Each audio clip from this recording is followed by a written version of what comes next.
Hello and welcome everyone. So आप सभी के लिए एक बहुत बड़ी अपडेट है regarding your medical course. Specially हम यहाँ बात करें एमबीबीएस स्टूडेंट्स की।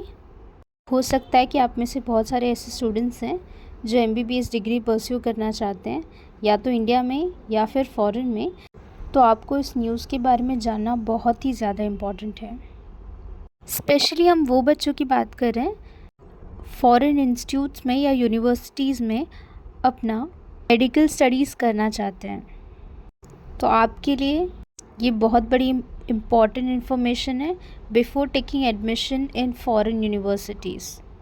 आपको पहले इसके बारे में इन्फॉर्मेशन ले लेना है। So without wasting your much time, मैं आपको शॉर्ट में एक्सप्लेन कर देती हूँ कि आप सभी के लिए क्या ऑफिशियल अपडेट है। सो अब कहीं ना कहीं बहुत बच्चों ने ये डिसाइड किया होगा एज ए ऑप्शन बी या अल्टरनेटिव ऑप्शन, अगर उन्हें इंडिया में एमबीबीएस नहीं मिलता है तो वो फ़ॉरेन में एमबीबीएस करेंगे, या फिर ये भी हो सकता है कि उनको फ़ॉरेन यूनिवर्सिटीज़ से अपना मेडिकल ग्रेजुएशन करना है। अब इस केस में जानने वाली बात ये है कि इवन इंडिया में आपकी medical qualifications as a not eligible मानी जाएगी और यहाँ पर प्रैक्टिस नहीं कर सकते। अब देखिए, इससे पहले भी कई साल पहले इस चीज़ को लेकर के अपडेट आई थी regarding the debate of foreign MBBS degrees. So अब इस बारे में बात करते हुए एनएमसी ने ऑफिशियल अपडेट जारी किया है। आप चाहें तो इस वीडियो को पॉज करके सारे इन्फॉर्मेशंस को खुद रीड कर सकते हैं। इन शॉर्ट अगर मैं आपको बताऊं तो एनएमसी का ये मानना है कि वो बहुत सी फॉरेन यूनिवर्सिटीज़ के जो डिग्रीज़ हैं उनको कैंसिल कर सकते हैं। अब आखिर में उन्होंने ऐसा क्यों कहा होगा ये मैं आपको एक्सप्लेन कर देती हूँ। देखिए, एनएमसी का ये मानना है कि अगर कोई इंडियन स्टूडेंट फ़ॉरेन में पढ़ाई कर रहे हैं, उन्हें एडमिशन लेने से पहले ये जान लेना है कि जो भी यूनिवर्सिटी में या इंस्टीट्यूट्स में वो एडमिशन ले रहे हैं, क्या वो एनएमसी की गाइडलाइंस या सिलेबस को फॉलो करती हैं। अगर वो नहीं करती हैं तो एनएमसी का साफ ये कहना है कि वो ऐसी यूनिवर्सिटीज़ की डिग्रीज़ को डिसक्वालीफाई कर सकते हैं।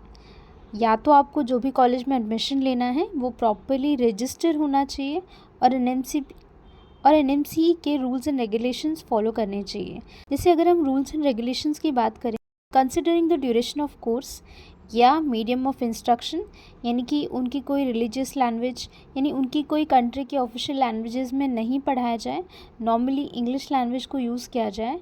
अदर देन दैट, एनएमसी का जो भी सिलेबस है इंक्लूडिंग द मेडिकल प्रैक्टिस, वो सारी चीज़ें इंक्लूड होनी चाहिए।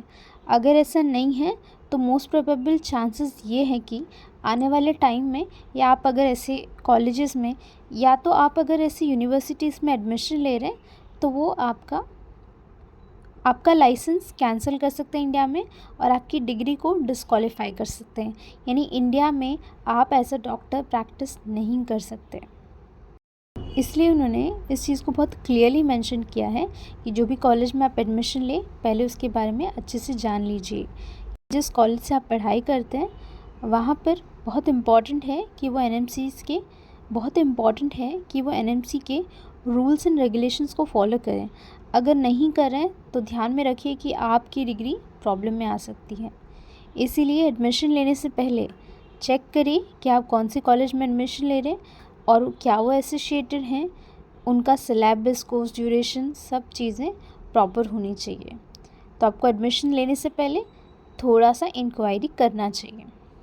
ऐसे ही कोई भी रैंडम कॉलेज आपको सिलेक्ट नहीं करना है, या आप प्लान कर रहे हैं कि आपको फॉरेन में पढ़ाई करना है तो इस चीज़ का आप खास ध्यान रखें। अपने उन दोस्तों को भी इन्फॉर्मेशन दें about this change in your. So this is instruction and alert for all the Indian students जो कि फॉरेन यूनिवर्सिटीज़ में अपना मेडिकल ग्रेजुएशन कर रहे हैं या करने की प्लानिंग कर रहे हैं। देखिए, ये बात तो हमें बेहतर तरीके से पता है कि बहुत सारे ऐसे नीट एस्पिरेंट्स होते हैं जो हमेशा से कुछ ना कुछ अल्टरनेट ऑप्शंस ढूंढते हैं, क्योंकि आपको पता है नीट में सीट लिमिटेड होती हैं। तो बहुत सारे ऐसे बच्चे हैं जो हर साल फॉरेन यूनिवर्सिटी से पढ़ाई करते हैं। तो बस उन्हें इन चीज़ों का ध्यान रखना बिफोर टेकिंग एडमिशन और सारी चीज़ें उनकी क्लियर हो जाएंगी। तो बस उनको ये एक इम्पॉर्टेंट पॉइंट को ध्यान में रखना है कि अगर वो एडमिशन ले रहे हैं तो इस चीज़ पे ध्यान दें, क्योंकि देखिए एनएमसी के इस रिगार्डिंग बहुत सारे अपडेट आते रहते हैं, जैसे सिलेबस में क्या चेंजेस हो रहे हैं।